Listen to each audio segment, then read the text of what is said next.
We are not so different.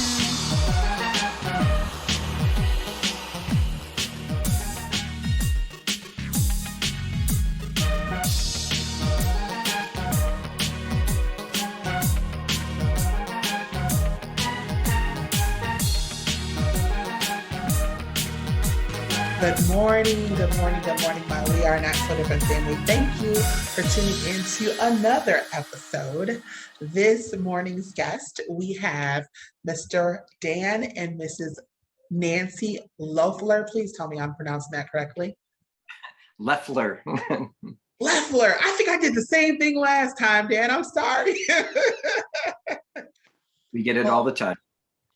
Dan was with us before, and it was for an adoption story, but this one is totally different. He's brought the wife along this time, and they're going to share a different story, and I'm really excited. So I want to give you guys a little bit of background about a little bit of what we'll be speaking about today. Dan and Nancy Loeffler are the founders of Being with Grief. As parents who lost their 17-year-old daughter, Leah, in a car accident in November of 2000, they fully understand the territory of grief. Their daughter's death provided a doorway to their transformation that they never expected. They now help others to navigate grief. Dan is an advanced grief recovery specialist, and Nancy works intuitively using mindfulness practices as well as other strategies that assisted her in her journey. She's also the author of The Alchemy of Grief, Your Journey to Wholeness, an account of her grief journey, as well as wisdom she discovered along the way. Their passion is changing the conversation around grief and helping their clients find meaning, purpose, and joy again so they can fully participate in their lives. Now, y'all know we all about having those conversations, the taboo conversations that nobody wants to have. So I couldn't imagine a more fitting couple and a more fitting platform to talk about this taboo subject that nobody wants to talk about. So guys, thank you for what seems has become your life mission to change the conversation surrounding grief. I appreciate you and applaud you, and I can't wait to get into this conversation. So my family, y'all know the drill. Find your favorite spot on the couch. Get your favorite drink, whether it's Kool-Aid or Cavassier, and relax and tune in as we have this conversation. So, Ms. Nancy, you are our newbie here, so I'm going to let you take the lead on the first two questions because Dan has already answered these two questions in a previous episode. Okay. First question. If you had the undivided attention of an audience of your choosing, who would said audience be and what would you tell them? Oh, that's a great question.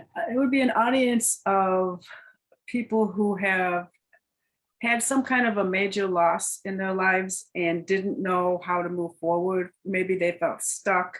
Maybe they didn't feel comfortable talking about it because they feel like they are the only ones that feel that way. And I would tell them that they are not alone, that we all, first of all, we all grieve in our own way, and that there's hope. They don't need to stay in that stuck place. There's hope for them to find meaning and purpose and joy again without forgetting their loved one. Because that's one of the things I thought. I thought that if I healed from my grief, that I would forget about Leah, and that's simply not true. Right, excellent. And then question two, if you had the chance to speak to a younger version of yourself, let's say a 4 or 5-year-old Nancy, what do you think that little Nancy needs to hear? Little Nancy needs to hear that she is good enough just the way she is. She is loved just as she is. Yes, I love it. It's so simple and it's so poignant and it's relevant even now. Adult Nancy, adult Andrea, adult Dan needs to hear. Yeah, We're good enough just as we are. Okay, awesome. And we talk to those children, the little ones inside us often. Yeah. We have an ongoing conversation with them and their observations on what what guides us, what gives us joy, and gives us that spark of fun that keeps us going. Wow. I love it. I love it. Okay, cool. So, married for 45 years, is that correct? Did I miss a year? 45? 45 in October, a couple months shy, but yeah, 45 in October. First of all, God bless you both. What a phenomenal testimony to the possibility of longevity in marriage. 45 years. I'm sure y'all got some stories to tell. My goodness. But let's start off with being with grief. What is this and how did it come about? Being with Grief is the company that I started first before Dan joined me. It is a way for me and then us now to share the way that we navigated our grief journey and to share it with others and to help others to find a way to meet their grief. It was, when I first started it, I took all of the ways that I met my own grief journey, the mindfulness practices, the I use inner child work. That's what one of the things Dan was referring to, because if we didn't, as a younger child, if we didn't get those needs met, we may still be hanging on to some of those losses. So I created a body of work that took everything that worked for me and turned it into something to work for my clients. And then when Dan saw what I was doing, he at some point he had discovered the grief recovery method, became certified, and at that point he joined me. So we offer a wide variety of work under the Being with Grief umbrella, including there's a lot of stuff on our website. We have a lot of blogs that talk about our journey, our story, and it's really a way to reach, have outreach to others, to show them what's possible when they are ready to move forward. And it was always our intention, in some way, to honor our daughter. Yeah. That was the whole idea behind doing this. And we couldn't think of a way better than to share our story, because our stories are what makes us unique and what connects us to our clients, and helps us help them. So I know that tragedies like this, they have the potential to break marriages, break individuals, let alone marriages. It's a lot to deal with individually, let alone collectively, right? So what do you think it was that kept you? And if I can ask, individually and collectively, because it's a lot. Yeah. Well, first of all, we each needed to meet our grief in our own way. We couldn't help each other, or our son for that matter, who was 20 at the time. We couldn't help each other through our grief until we met our grief ourselves and got to a certain point in our grief journey. So we each met grief completely differently. And somehow we knew that we needed to do that. Maybe it was because our marriage has always been one of connection and conversation and knowing what the other one needs and staying current. So we didn't have a whole lot of stuff there. And yet grief illuminated all the places that did need help. So when we were ready to come back together, we had to make the decision if we wanted to do the work to figure out how to move forward. And by that point, we decided that, yes, we did. So once we moved forward in it. We became two partners. Not that we weren't partners before, but the going through the initiation of Leah's death kind of stripped away everything. You know, it was kind of like, we either need to make this decision to go forward, or we need to make the decision to end this. And we made the decision to go forward. And the That's- statistics, Go ahead. you know, you're right. Such a difficult place to find yourself in losing a child, and, you know, being at that 50% of marriages and more result in divorce when, you know, this, you know, horrible situation occurs. Yeah. So what we stuck with it, and you know, we struggled. You know, we each had to do our own work, as Nancy mentioned, and as I have, you know, spoken about before, my initial thing, and I think men in general have a difficult time in touching that place inside themselves, to give themselves permission to have the feelings, and if they don't, they end up going on a downward, you know, trend that can really wreck a marriage, because we spiral into, you know, bad behaviors that, you know, don't serve the marriage and don't serve ourselves, and lead to all sorts of, you know, issues, health, you know, addiction, you know, all of the things that you hear about, and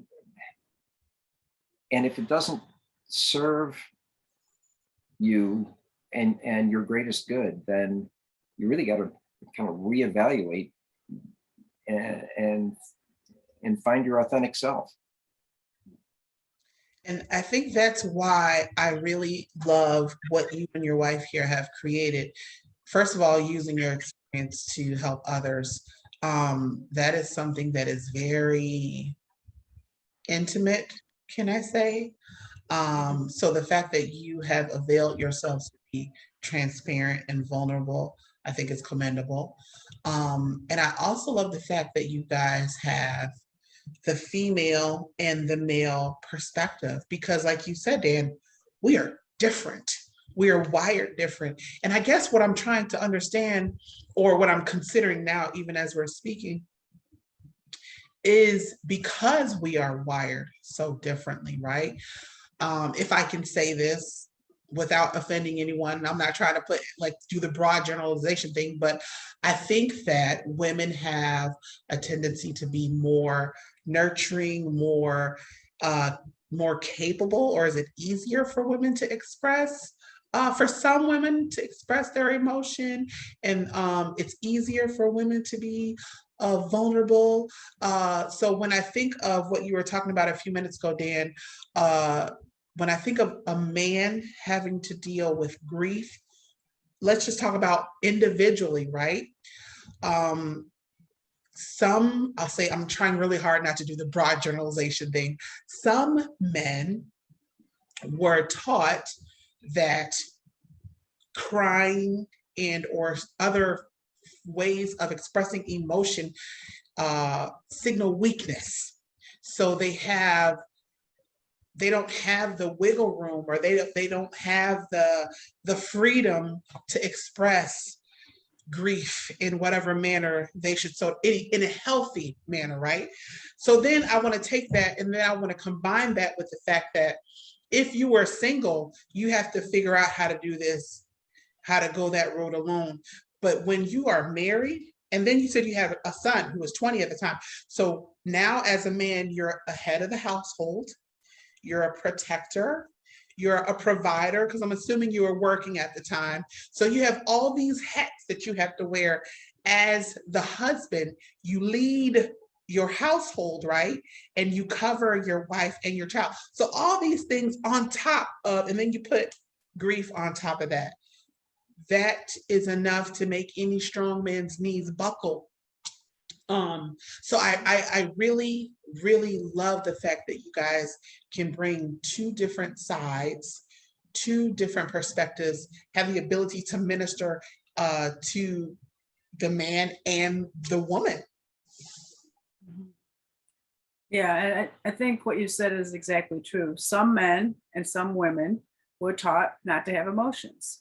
And on the flip side, women and maybe some men were taught that it's okay to have emotions. We're given permission to be, but on the other hand, sometimes we were called the weaker sex, right? So that's not helpful either. So we were identified as the weaker sex because we cried or because we showed emotions. So by being vulnerable, we're showing that that's really strength, because we can share our emotions. And it's only by sharing our emotions and going through being able to feel our feelings that we come through the other side of something devastating, like grief, like the kind of grief that we went through.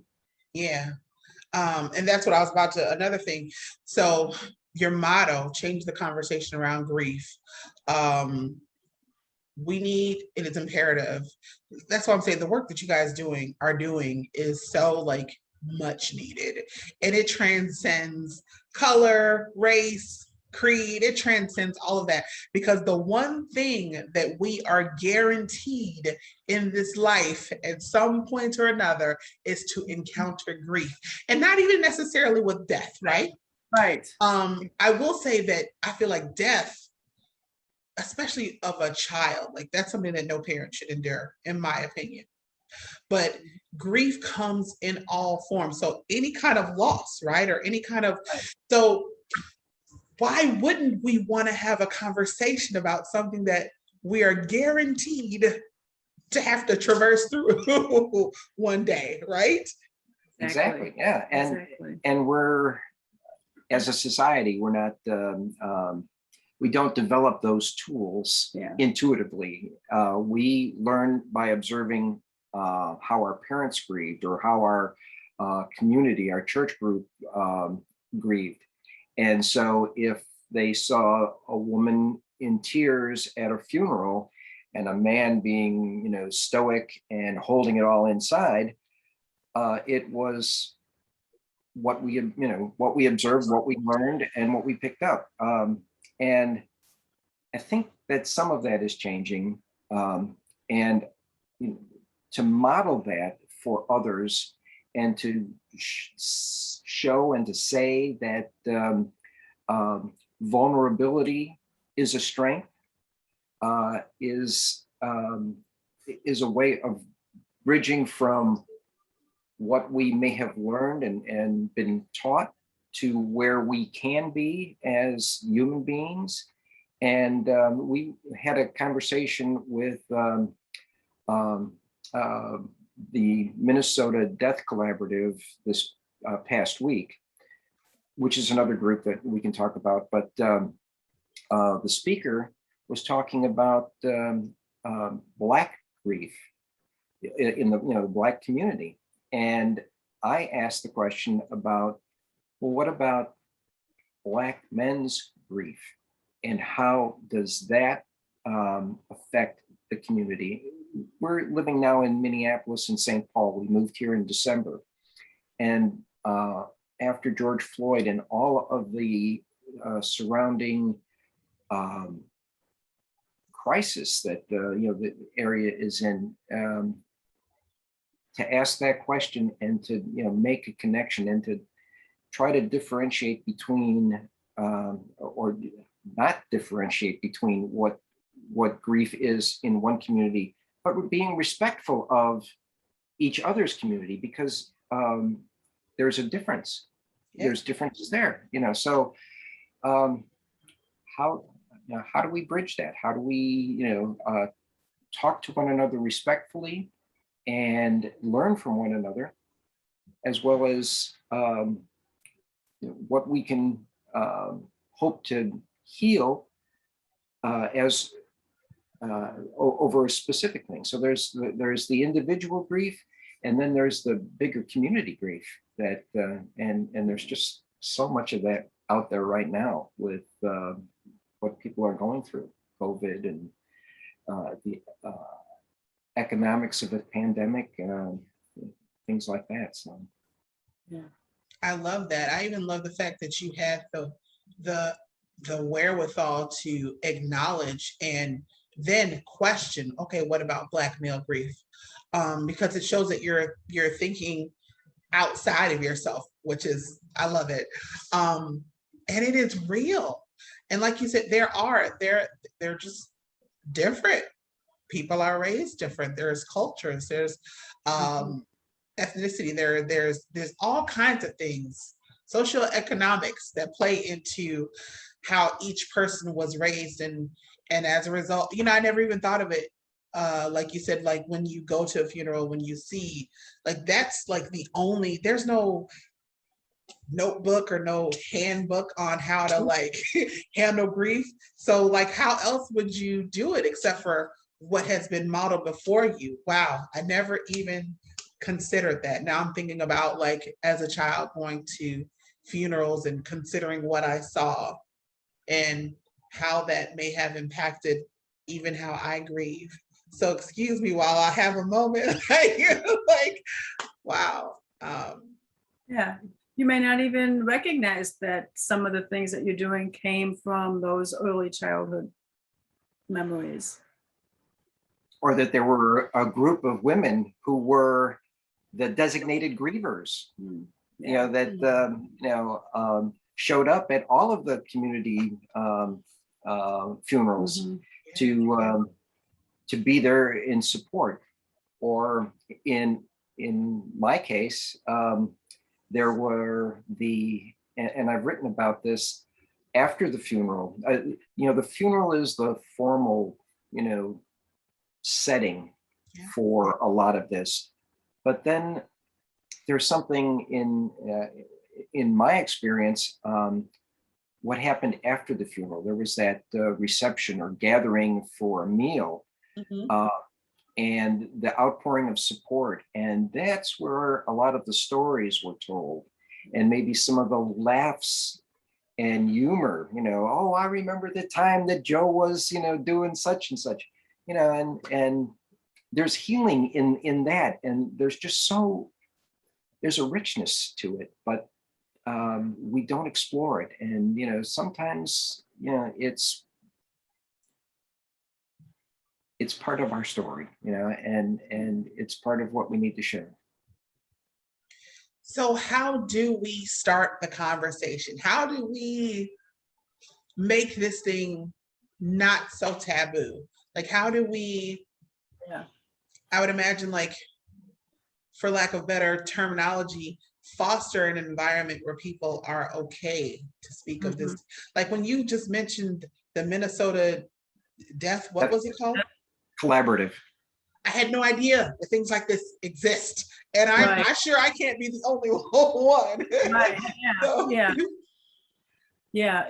I think, first of all, I think it's important, first of all, to listen, and to not just listen with our ears, but listen with our hearts, and be present to where a person is, whether it is the death of a child or grief of society or whatever grief someone is experiencing. Begin by holding space and listening to where they're at, and then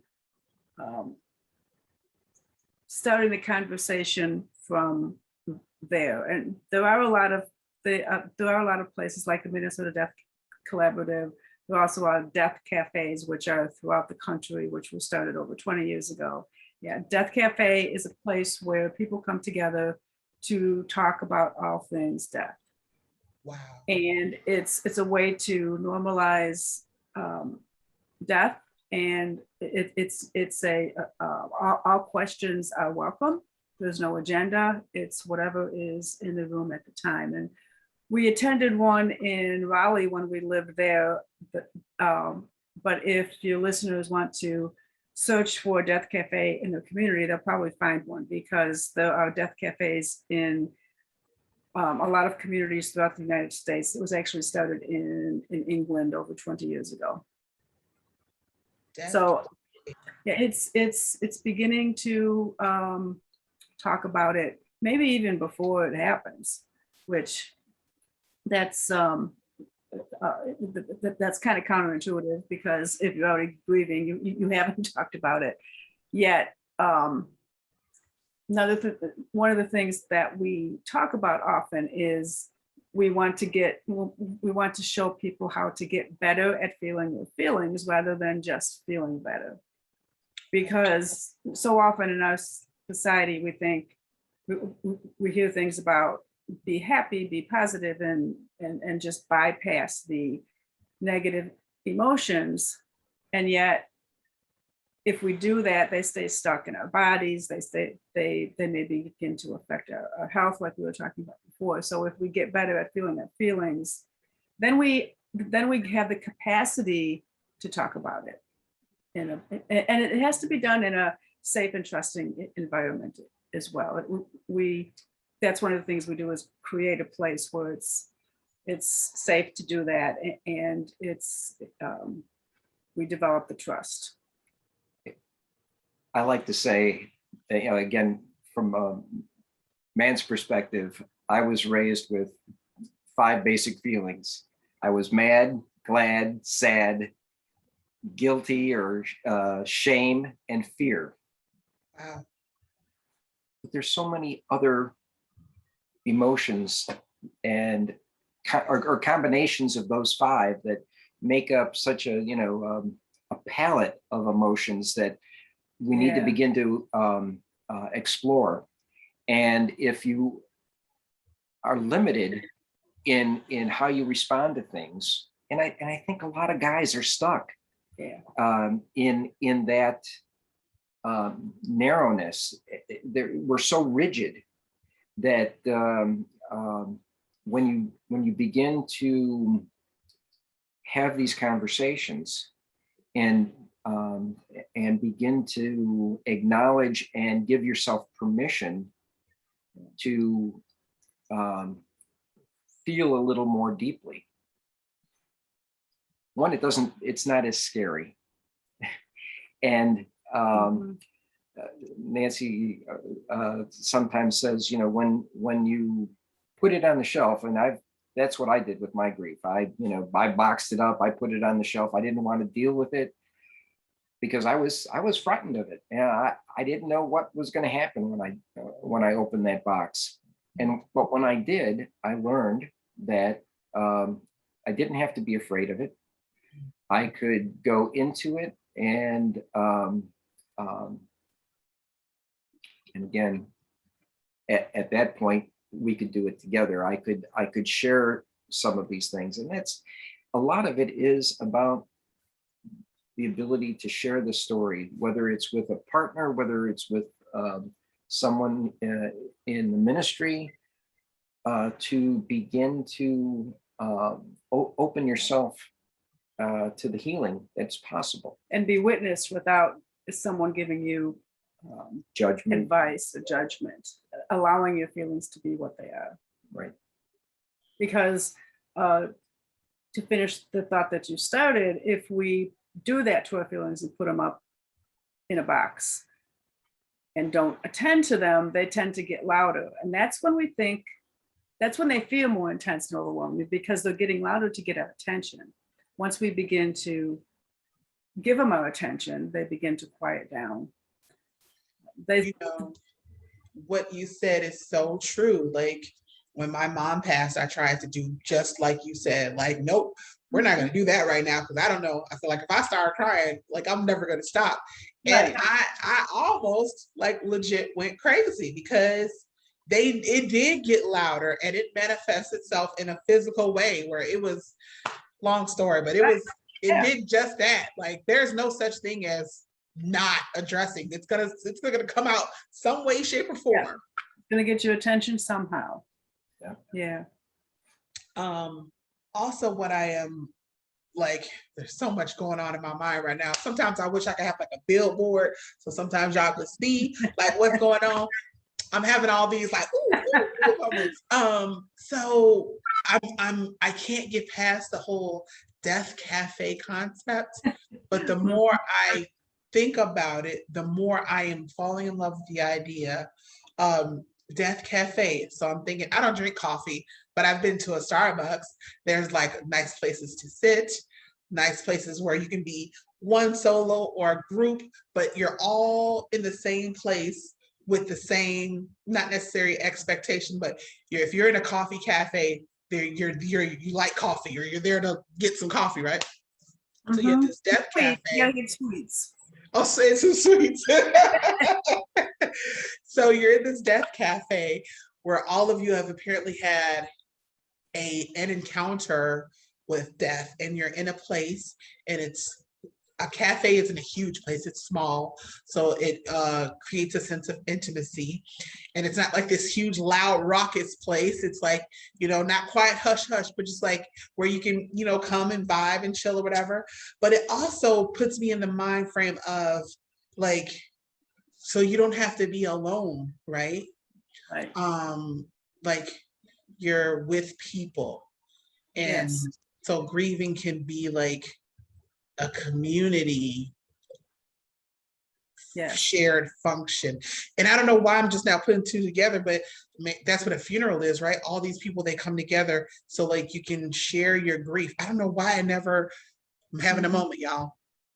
So I am the type where if I'm hurt, I'm going to duck off in a corner somewhere. Let me be by myself. Let me lick my wounds by myself and try to understand it. And then I'll come back to you when I am ready. But the more I think of it, that behavior sometimes gets me in trouble, because if I isolate myself, I have cut off all forms of support. I have cut off, nobody knows that I am in crisis or I am in need of help. So nobody even knows, right? But then also, if it was a shared experience, so like when my mom died, if I isolated myself, that means I isolated myself from my brothers. I have 4 brothers. So they weren't able, I wasn't there to help them grieve. Like oh my gosh, I'm having a moment, y'all. Yes. Self-isolation is that's what I did too. And self-isolation can be helpful until it's not. It's one of those things. Wow. Yeah. Okay. All right. Pull yourself together, Andrea. So I also like the fact that you guys have free resources on your website, and not just because people love freebies, but then it's like your way of saying, hey, here's some things that you can grab on hold to right now. If you're not quite ready to speak with me, or if you're not quite ready to, get it somewhere else, here, take this little resource. Here's your dinghy or your life raft, or what are those little round things called? Right. Lifesaver or whatever. Yeah. So I love that. Once more, it's like you guys are putting your heart on display, that you really do have a heart for people who are going through this grief. God bless y'all ministry. If you didn't know what this is, it's a ministry. So do you guys because you offer the, male's perspective and the female's perspective, do you guys do like one-on-ones, or do they have to be like couples type? Up until this point, I've worked with individuals primarily women, although I have had some male clients as well. And the work, it's traditional coaching. Traditional coaches have programs and things like that. I have a loose program that I work from, yet each body of work with the client is specifically designed for that client and their needs. So because of that, I do offer a complimentary 1-hour session, just so that we can get to know each other and I can ascertain what they need, and we go from there. Awesome. So that's primarily how I work, and I use as you alluded to, mindfulness strategies, gratitude, creativity, self-care, and those are all the things that worked for me and helped me to move through my grief and gave me the resources to move through my grief, because it's still here. I'll never be done grieving for my Sure. daughter. Never done with grief. So it's to develop the resources and to have a toolbox full of resources to be able to turn to when we need them. Sure. So is it the same for you, Dan? You guys majorly are like one-on-one sessions? I do both. I have done one-on-one sessions.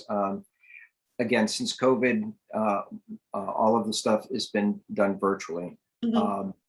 But my idea or my goal is to work with groups of men to have these conversations and create those communities where they are self-supporting and can be localized. We do it virtually. Eventually here in St. Paul, once all this craziness gets settled, I'd like to do it with the community of churches. And just put out the information that, hey, there's a men's group starting, we're going to be talking about grief. But we can do the same thing, online. It's as effective. And I think that's one of the things that COVID has given us is the ability to connect virtually and to have these kinds of conversations. And, it's really opened up and from what we found, until you're ready to engage in the conversations, working virtually gives that observer the ability to take things in and share when they're ready to share. So I like working both ways. Awesome. I love it. I'm all for it. So do you guys have any new projects coming down the pipeline, and that's individually or collectively? Anything good that you guys are working on? Yeah, a couple things. One of the things is already complete. I'm just waiting for my web developer to get it up on a website. It's a self-guided grief course. It's 25 or so videos that goes through a lot of the things that I went through. I tell my story, and there's some worksheets there. So it's a way for someone to start to dip their toe in the water for themselves. So that's a fairly low cost item that'll be up on the website, hopefully within the next month. And then we're also starting together a webinar that'll have monthly themes. So we'll be talking about things like strategies for meeting grief or navigating grief during the holidays, which that could be a whole nother podcast. Or how to use creativity and movement to move through grief, or things like that. So we'll probably be starting that in the fall, and it'll be we're still looking at the structure of it. It may be I do 2 a month and Dan does 2 a month, all on one specific topic. So you can look for that in the next couple of months. Awesome. I love it. We are not so different. We love exclusives. Y'all heard it first here. It's not even on our website, y'all. Y'all heard it first here. So I want you to take this time to tell my audience where they can find you. Like, I had a lot of aha moments during this. I almost called it a session. Like, I feel like if this is the kind of like stuff that you're giving your clients, man, I'm happy to have experienced. But yeah, tell my audience where they can find you. Give us websites, give us social media handles, whatever you want to give us. Our website is www.beingwithgrief.com. We also have a business Facebook group called Being with Grief and an Instagram page called Being with Grief. And we also both put a lot of stuff on our personal Facebook pages as well, because we are who we are. I mean, we're not separate from a business. So sometimes things go on our personal pages and sometimes they go on our business pages. So, and on Facebook, I'm Nancy Miller Loeffler and you're Dan Loeffler. Dan Loeffler. Like you said, it's our mission, and our message is, hey, we're here as a resource for people who just might need somebody to talk to. It's as simple as that. And I'm also on the Grief Recovery Institute's webpage and through the Grief Recovery Method. And I really haven't spoken much about that, but where Nancy works very intuitively and is listening and crafting a customized program. What related to me was more of the responded to the engineer in me. My background is in engineering and architecture, and the Grief Recovery Method was designed by an engineer, and talks about graphs and taking the big picture and Action steps, and then breaking it down into these action steps, and to help you understand what this process of grief is all about, and does it in little segments. So basically it's an 8-week program. It depends if it's a 6 to 8 week program. If it's a small group, or if it's a larger group, it takes a little longer to get everybody's story out. And again, it's what I found helpful, because I needed that roadmap. I needed something that was going to tell me where I was at, where I could be, and then how to get there in these small bite-sized steps. I love it. Yeah. Yep. And now you get to use that to be a blessing to others, which is tremendous in my opinion.